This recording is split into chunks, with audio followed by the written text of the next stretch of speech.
Hey, it's Chris. What are we talking about today? 3 crowdfunding games, 2 from Bitewings, 1 from Nordic Pirates. We have Gazebo, we have Gingham, and we have Lying Pirates with the Cities of Greed expansion. Crowdfunding, let's talk what you should be interested in, why you should be interested in it, and who it's right for. Let's freaking go. Now, covering Gazebo and Gingham, right? When we get these games, when you see the descriptions of these games, sometimes you immediately are grabbed by one going, this is the game I think I'm gonna like. Similar to when I covered Ecor and Iliad, though, from Bitewing, the one I thought I was going to like and the one that I ended up liking more completely swapped. And this is Gingham. And this is the one that completely surprised me. I looked at Gazebo and I said, ooh, tile-laying domino-style things? Knizia? Oh, yeah. And then I played it and I was like, okay. And then I played Gingham and I was like, whoa, okay. And that's what I have to say about this one. As you can see here, you just choose the row and play one in the row. Sounds really, really simple. And before I get into the depths of this one, both of these from Bitewing here are abstract with themes, if you will. This one is a play. It's not really a pick up and deliver, but it gives you reminiscent vibes of that because you're going to be more route building with your spiders on this board in order to connect 2 different of the same suite on the tablecloth in the first place. When you do so, you score points. You then have the ability to create stacks. You can surround stacks for additional points to claim. Then you can grab your sugar to get your sugar high to manipulate, again, to give you some mitigation. The basic premise of this game is super simple, but both of these are potentially, depending on your playstyle, a little bit analysis paralysis provoking in an abstract nature. Now, nature being the main key here because the thematic incorporation is what they've gone for. This on a picnic and Gazebo, well, I mean, it's frickin' gazebos, right? So how you play, the main aspect of this game is you are going to be taking one of your crowns and on a turn-by-turn basis, and you can do this with multiplayer, but I've got the 2-player board game set up here with an 8x8 grid. The more than 2-player grid is a 10x10, and you only use 4 of the different 5 types of suites, if I can actually hold on to the pieces. And the main crux of this is there is a stitch down the middle you can see here, and you are not allowed to cross the stitch when you are placing. You can play on the stitch, it is considered on that same side, but you cannot cross it. And what you do on a turn-by-turn basis is you take one of your 2 queens, if you will, and you get to play around one of the edges and then go accordingly in that row.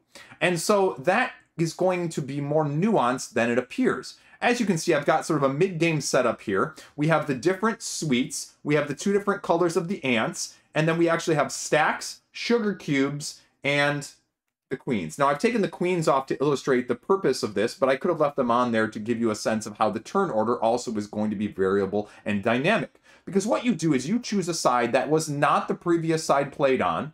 And so if I choose to play along this side, for example, I choose one of my queens, I place it in a row that is befitting, and so maybe I want to go right here. I place my ant in one of these columns or rows that are adjacent to it, and so I could place it here, here, or here. But in this case, what you're trying to do is you're trying to connect suites of similar types and then score points when you connect them based on the shortest line to that. So if I had 2 more here connecting the cherries to the cherries, it would score me 1, 2, 3. And so that's the dynamic you're going for. Then I would have to move one of these over here or to over here to create a stack. Stacks only score when you have them completely surrounded. Obviously, stacks on the side of the board are going to be easier than stacks in the middle of the board because you don't want your opponent to be able to grab it. Because also, one of the things you can do on your turn is I can play one of my queens to this part right here, and I can go knock off one of the green ants. Now, the tricky part is, and why you might not want to do this also, is the game breaker, because you sounds like a really good idea to disrupt the flow, disrupt those lines that I was just mentioning of the connections. Well, after this gets bumped off, this actually isn't lost like in a lot of other games. This is the big game changer. You get to place this anywhere on the freaking board. So high risk, high, well, penalty as well. High reward, to bump somebody else's off, but high penalty as well, because the other person is going to get carte blanche to do whatever they want to connect however they so choose to, well, deal with what blow you just tried to deal with them in the first place. Now, as you're moving these stacks around, if you surround them, that's where your individual color stacks come in, and you get to place it on top of one of those stacks in the first place. And you score it for how many tiles are underneath of that suite. Now, the tricky part here is, and this is why you want to move these stacks, maybe not where other people can get them, is because if then I subsequently claim this as green, blue can subsequently surround it later and claim it for their own and get not only the points for the stacks that are in there, the 3, but they'd also, I believe, get a green point as well. And then I replace them and it is now mine. That's also going to affect endgame scoring, in addition to having the sugar cubes, because the sugar cubes are the big mitigation that I mentioned earlier. As you move these stacks, you can see that a square got revealed. The number of squares is the number of sugar cubes. So if you place down in an area that does not have a suite next to it, but has a sugar cube, you get to grab a sugar cube. The sugar cubes go over here and correspond to this board, which are one-time abilities that you can use on your turn, corresponding to the number of sugar cubes that are available to you. And this is where it becomes tricky, right? Like I said, you can't cross the stitch. I said there are selections that you have to do in terms of placing your queens. You can't place it in the same row as somebody else's. So you're going to be placing these down, placing these down, and placing these down. And so then that matters, and we'll tie this into the abilities, because how you determine player order is you go closest to the star, meaning, and this is the dynamic, right? In a lot of these decisions that go whether or not it's worth it to be the first player.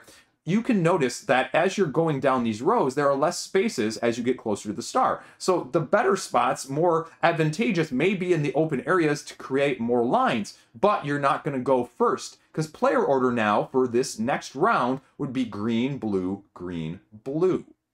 And those sugar cubes that I mentioned give you the ability to mitigate or change all of those rules that I just mentioned. Move your ant instead of placing a new one. Okay, right? Then select the same row as yourself. Select the same row as an opponent. Score a connection 1.5 times worth of points. So however many ants it took to get from A to B, connecting the same ones, you get to multiply that by 1.5. And then place your ant across the stitch. So I could place it on this side of the stitch if I wanted to. Now, when you use one of these abilities, though, whichever one it is, we'll say score a connection here, you actually slot everything down. That becomes the most expensive, and rinse and repeat. You go until a certain number of points. I think 35 in the more multiplayer and 40 with the 2-player. This is a fantastic game. From an abstract style, make you feel like every single move is meaningful. The dynamics of this game, just like Gazebo, which we'll talk about in a second, aren't fully seen until a little bit more into the game, not immediately. You start making those connections, those dynamics, or those actual physical connections as well of how you want your strategy to look like. And this is the cool part, is that once it starts unveiling itself, you start seeing how good this game actually is. This might be, truth be told, my favorite Bitewings game apart from Zuvetus, of all the ones that I have played. And I've played probably, what, like 8 of theirs now on this channel? And I don't say that lightly, right? I loved Ecor and Iliad. I really like Gazebo as well. But this one takes the cake. I'm sorry, I couldn't resist. And the dynamics of, I thought it was going to be too overthinky, of moving and placing the ants. It's not, but the connections are meaningful. The apparent strategy behind a move may not become completely known until several turns later. Turn dynamic is incredibly, incredibly important because you can have the double turn in a row. And sometimes you will take the suboptimal turn 1 to overarchingly smash your opponent on the next side of things, because not only then are you getting to choose the row or lane you want to place in, but you're also getting to choose which avenue to attack from. And that double manifestation there from the first turn advantage cannot be understated. I don't like it quite as much at the higher player counts. 2 is awesome as an abstract lover. I wouldn't mind 1 or 2 other powers over here. At the same time, I don't feel like you need it, because the dynamics that this encapsulates of the rules here, there's not a whole lot else to add. So I can't think of anything else off the top of my head apart from maybe another score multiplier, swapping of the ants potentially, but that's about it. That's a minor criticism. The nuance of placing one of your claim tokens on one of the stacks is also not lost, because you don't always want to do it right away, because it can't be undone until or unless where your opponent claims it for themselves. So you're moving these stacks around, playing a keep out of reach situation in a very clever manner I've not seen done before. And it just is a completely and utterly, overwhelmingly enjoyable experience, right? If I was a person who rated games, this would be right up there. This may be one of my favorite games of the year, because this is also a complete game. This is also a finished game. And I am a huge abstract lover on the channel, and so I do not say that lightly when I really, really, really like this game. This one should be on your radar above almost everything else so far this year, if you have similar tastes as I do. Now, let's talk Gazebo. Next up, we have Gazebo, not to be overshadowed. And this is in the lines of things I love, right? Tile laying aspect. Now with this, you can see on both sides we have dominoes. And if you're paying very close attention, we've got two slight color differentiations of brown, right? Ooh, exciting. A dark brown and a light brown. And why that matters is you have two different types of dominoes that you'll be laying on a round by round basis. You have a single color domino here, and then a double colored domino. And what you're doing in this game is you're using these to create what the game calls nooks. Essentially, you're creating sections of similar colors that are going to, in some way, shape, or form, allow you to place your gazebos in the form of your wooden pieces. And these wooden pieces are the end game scoring victory condition.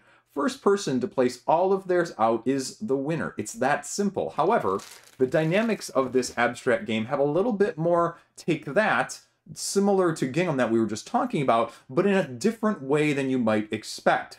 What you're doing on a turn-by-turn basis is taking one of the tiles from your hand of 3 to start out with and just placing it anywhere orthogonally down to another tile on the board. Now, these tiles, as you can see in the corners here, are starting areas, and you have to, at any point, place them next to a starting area or another tile is down there. Now, you did not hear me say with that explanation that it has to be a matching color. Now, you are going to be trying to make matching colors, because that is how you place your pieces in the first place, though. Instead of a straight rules explanation, that's boring, let's actually show you how this works. Now, at the beginning of the game, like I mentioned, you're going to be having a hand of 3 of these light tiles, and these are all the double colored tiles. And then in your reserve, you will have 5 dark tiles that are face down in a pile.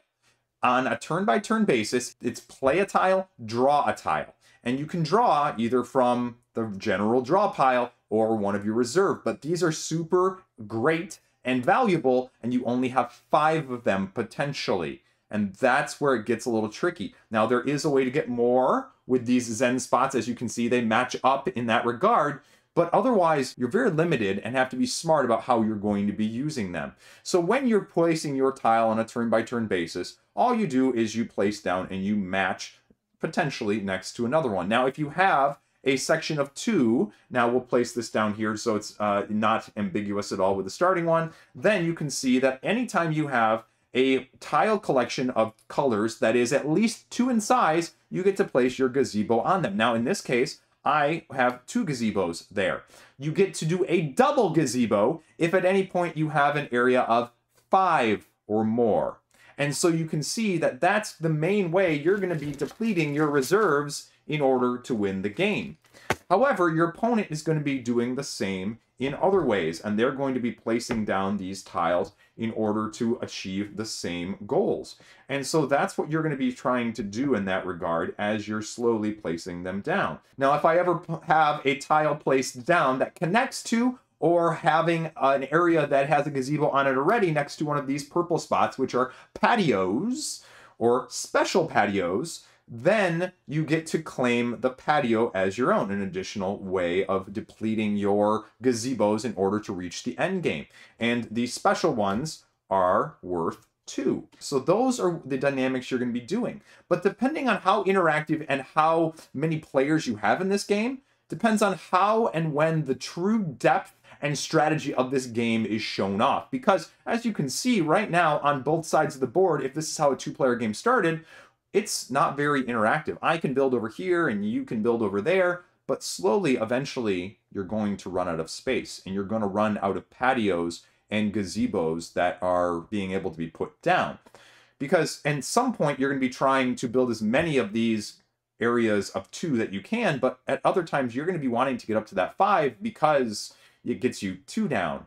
And you're not going to be able to put enough of the 1s down in order to get it all out there. You're not going to be able to get enough of 2s out there. So then eventually these patios become the main battleground of who can use clever manipulation to capture them. Because what happens essentially is if you have one of your areas down here, and we'll set this up to make it work a little bit, of green, for example, here. Now, that might be my patio right now. But then if blue starts settling in over here and they have a gazebo placed there, and then we'll say maybe they have also a gazebo right here. Now, blue has more gazebos touching this patio than green does. So then they knock green's pieces off the board and get put 2 of their own onto this patio. And that is going to be the clever, sneaky, direct but indirect take that this game requires of you. I didn't mention the fact that this cloth board in front of me is actually one of 4 that you'll have access to potentially that changes the dynamics of the spaces on the board in the first place, because what I've described to you with the Zen spots and the patios is just on this map. The other maps give you dynamics that allow you to potentially even place 2 tiles at a time. Or you can have raised patios, which take 2 in order to claim it in the first place. So again, being very strategic in how you're dynamically going to mitigate this, because, for example, with the vases on the other map that give you the ability to play 2 tiles on your turn, you also have to be aware that if someone steals it or someone plays next to it, they also can manipulate it in the same way and trigger it again. So the combo chaining in that regard is freaking awesome. I mainly look at this as a 2-player, maybe 3-player. I would not play this with the 4-player partnership. I wasn't a fan of that. But 3-player gets a little messy, chaotic in a good way in this game, but it does have a little bit of potential king making, just like any of those 3 ways do. But the 2-player is just, it's hidden at how dynamic this is for the first half of the game. The first half of the game is the slow build-up, the smoldering of those embers. But when you start clashing, or when you start to decide to then all of a sudden place a blue over here as green and capture this one right next to them, instead of making your own separate islands, when you start doing that, it's when the explosiveness, in a very restrained way, because it's still freaking abstract, is most evident and most exemplified at how good this game actually is. And yes, these single color tiles are absolutely amazing at what they can do and the dynamic that they can bring as you're laying them down, because they absolutely explode things in terms of the gameplay. So they are absolutely a huge strategic boon as you're going along. The other thing I didn't mention as a last element is, let's say you have a green, blue nook here, and I've got a blue nook here of blue. But if, for example, green decided that, you know what, I have this colored tile that I just drew, I am going to place it down and connect these. Now, whoever had more tiles originally, not including the connector tile, actually gets to get the whole thing. Strategy really comes in. And so these are both awesomely, overarchingly, overachieving abstract games with a thematic incorporation. And I love them both. And I feel really odd saying that, but I absolutely do. And again, if you have tastes like I do, these need to be a look-see on your radar from both of those aspects. Now, I also have to give a little shout-out kudos at the end here, because if you don't want boxes with empty, wasted space, and you want to actually be able to travel with your game without feeling like you're going to bang up the corners or crush whatever, and you're one of those people, they got the little travel carriers. It's a deluxeified thing, but this is probably one of the few quality of lives, along with these cloth mats, even as much as though I hate the fold sometimes too. And truth be told, the fold is a bigger issue on Gingham than it is with the heavier dominoes here. This is nice. Although, again, the one criticism I have to say, these dominoes are so slick. And if you've ever had to pick up dominoes and organize dominoes, folks, yeah, that's the main issue more than anything else. They're going to slide around here. It's going to be an absolute mess to get out and put away. But if that's something you can stomach with the absolute, utter masterpiece of the gameplay with this, you know what? Give it a look-see. Last but not least here, we have Lying Pirates. Now, I covered this previously, but now we have the Cities of Greed expansion. Quick overview on why I really like this game at a higher player count, because I don't have a lot of things that play well, that are light, that are snappy, that are quick, that are easy to play with folks who aren't always affiliated or associated with a heavy amount of gaming. And this nicely straddles the fence that it will keep you engaged, as well as be very warm and welcoming in a stab you in the back, directly battle, take that, lose your dice style of approach as well, if that makes sense. What you've got in front of me here is the basic board setup. It actually comes with an extension that you can make the gameplay loop a little bit larger as you're doing it, but essentially all you're trying to do in this very simple game is get your ship all the way around and back to the beginning. But it got a liar's dice style of feel in terms of the three-phase systems with the bluffing, betting, stabbing, and take that this game brings to the table in the first place for 2 to 6 players. You have in front of you a little wooden cup, and these things are hefty. They are super nice quality. This is actually amazing for the price that you're getting, even though it's a super deluxified game in the first place. And these tiles in front of me, the biggest downside is that they're almost too magnetic, because they stick right here and are really well, so it eliminates the sliding shuffling issue. But what you're doing is you're taking your crew dice on a turn-by-turn basis in the first phase, you're putting them into this thing, you're shaking it up, and then leaving it face down, and going around and sort of doing an I escalate and I am calling your bluff situation of saying, how many of any number do you think that are there down, hidden under all the cups total? Are there 3 2s? Okay, well, if you think there are, then you need to beat that on your next bet. But if you think that that person is gone a little bit too robust in what they expect or guess is down hidden under all these cups, you call them out and you reveal and you see who's right. And that directly determines the sale phase, which is the second phase of things. They get to move. They get to go ahead. The survivors, the people who aren't the loser, essentially, because if you guess wrong on the exact, you're the loser. Or if someone gets told that their value is wrong, you call them out, they're the loser. They don't move. Everyone else does. Winner activates one of the tiles that they're on. And as you can see, this setup is completely random and variable. And I'm not even using all the tiles in the base game, let alone the 2 that are added in the Cities of Greed expansion. And then when the tile is activated, special things may occur. You may gain crew in the form of dice. You may lose crew. You may sacrifice them. You may steal from other people. You may trade in. You may get action cards. You may use action cards. Because that's the other element of things is at the beginning of the game, you're going to be doing a drafting variant of these cards, meaning you have gold and silver cards, so they're going to be used during the sale in the action phase, phases 2 and 3 that I was just going through.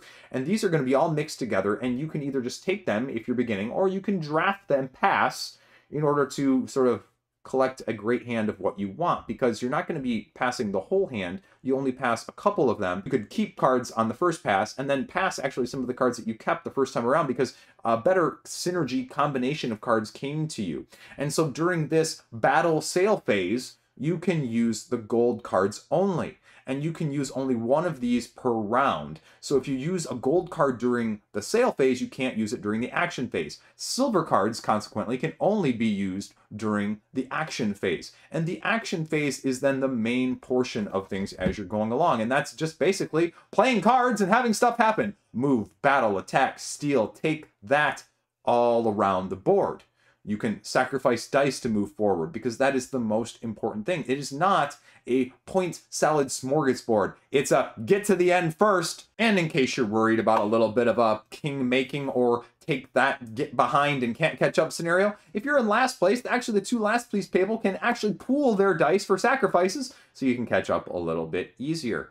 And all of these different tiles are going to create a completely different dynamic, because you'll notice that there are actually 3 different color tiles down here: green, red, and yellow. But they do offer you a handy dandy little guide here to all of the different tiles, and that's probably the biggest make it or break it, is remembering all of what these tiles do, because as the green are your safe waters here, then you also have the uncharted waters, which are your yellow, followed by your red, kraken, treacherous waters, all of which are going to be doing dramatically different things. And coins are also the mainstay, because to get more of these cards, either the base game cards or the expansion cards, which we'll talk about in a second, you got to spend coins. And you spend coins to get more stuff, and they're the lifeblood of your crew dice, your special dice, as well as the action cards in general, because that is the cool dynamic of just the craziness that goes along with these decks in the first place. This is heavily Take That, heavily King of the Hill, and heavily just all over the place craziness, because I didn't even mention the several other dice over here that are along the side that will get incorporated into your dice pools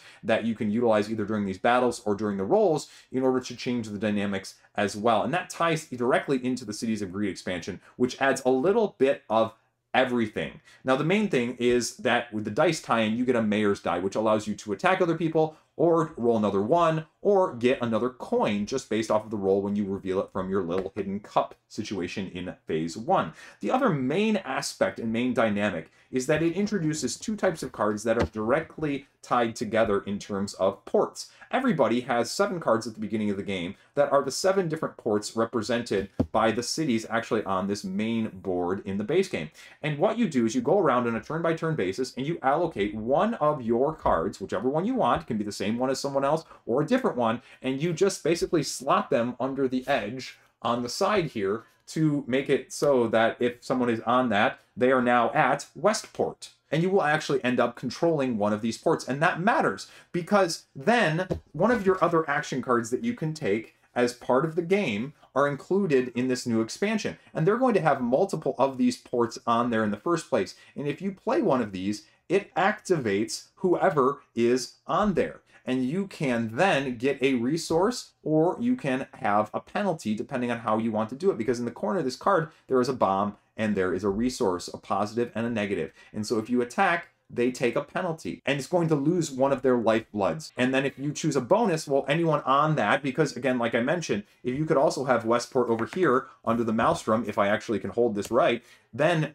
anybody on it would get it. So if purple was over here on the same port, both purple and yellow would get the bonus, or they would get the curse. And so that's what you have to manage and mitigate. But if you're on your own one that you own and you play that bonus, you get extra money in the form of the bonus, more so than if you did not own it in the first place. And that is the main dynamic that this brings as a whole.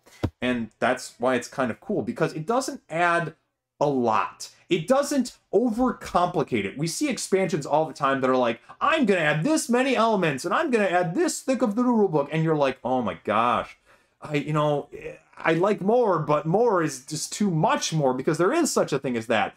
And this makes it just a little dynamic. You slide it under there, you're aware of it a little bit, you get the boon or curse. You don't have to play this if you don't want to, but if you want to give it a little bit of extra oomph or takeaway, you can totally. And if you want a longer game than this, like I said, you play it with the extension, and you just fill up all the spots with the ports in the first place. So it brings a dynamic every single spot, every single time.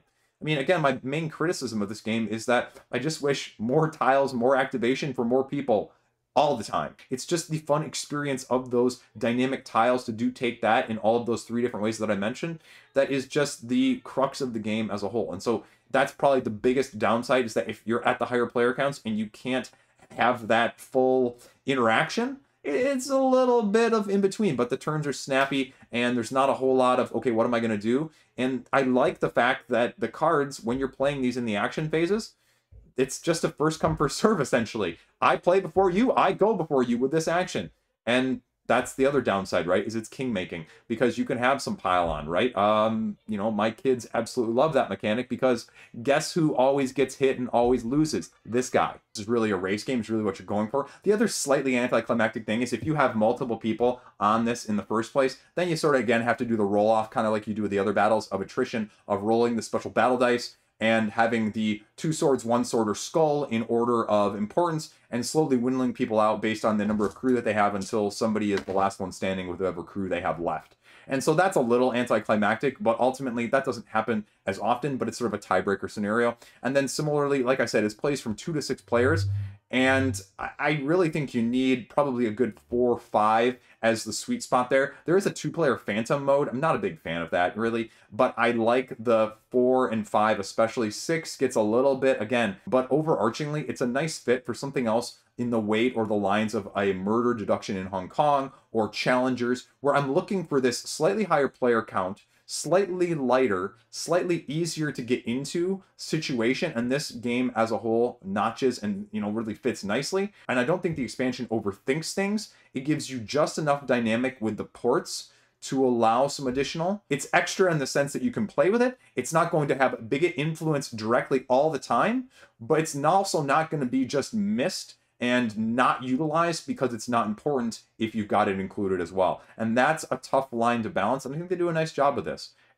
That being said, because this is so deluxeified, because they pre-stretch everything, it's an expensive penny. And so if you really want these heavy wooden cups and you want these magnetic tiles, I mean, that's what you're paying for. So how do you deluxeify? Where do you choose to spend your extra dollars in terms of the indie side of things, especially on crowdfunding? That's the food for thought. There you go. Thanks. Let's go. Have a great freaking fantastic day. They sent it to me so I could talk to you about it. As always, peace out.